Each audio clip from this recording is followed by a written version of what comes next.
pour aujourd'hui, comme vous savez, le titre là, c'est chiffres économiques majeurs, impact sur la bourse cette semaine.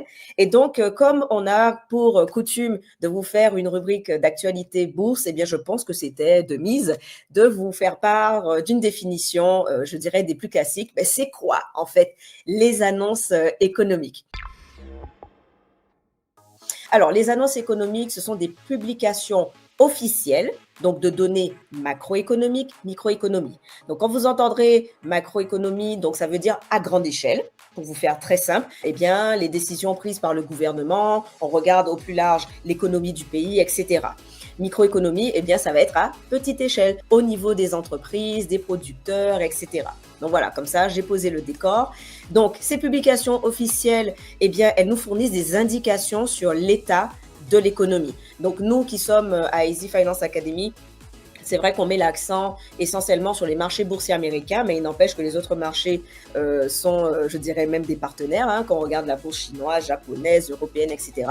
Mais là, on se fait le plus d'argent, bien évidemment, c'est côté américain. Et donc, ces publications officielles, en fait, elles vont être, du coup, comme son nom l'indique, publiées par des institutions comme la Réserve fédérale, plus connue sous l'acronyme de Fed, la BCE, donc la Banque centrale européenne. Vous aurez aussi le IA, l'INSEE. Le IA, donc c'est, je vais vous laisser faire des recherches, tiens.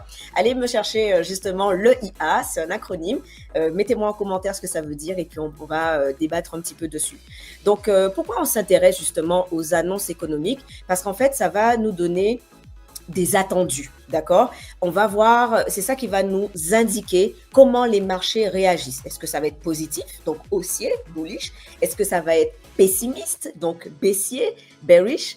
Donc voilà, ça, ce sont vraiment des indicateurs qu'on a besoin et bien sûr à ne pas prendre en seule et unique donnée. Il y a plusieurs données qu'on va retrouver dans les annonces économiques. Il va falloir rassembler, faire un tri, analyser, etc. Donc, je mets toujours en avant le disclaimer. Faites toujours vos propres recherches. D'accord?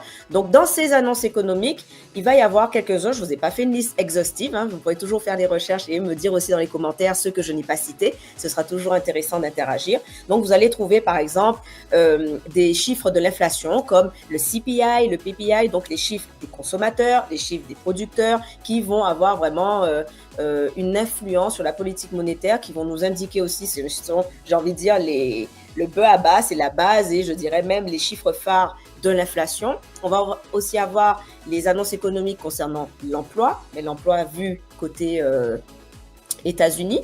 On va aussi regarder le PIB, le stock de pétrole. Voilà, tous ces indicateurs vont justement nous apporter un certain nombre de données pour que nous, investisseurs, on puisse aussi élaborer nos analyses, pouvoir se positionner. Est-ce qu'on achète? Est-ce qu'on entre? Est-ce qu'on vend ou est-ce qu'on sort? D'accord? Donc, c'est un petit peu ça pour la définition annonce économique.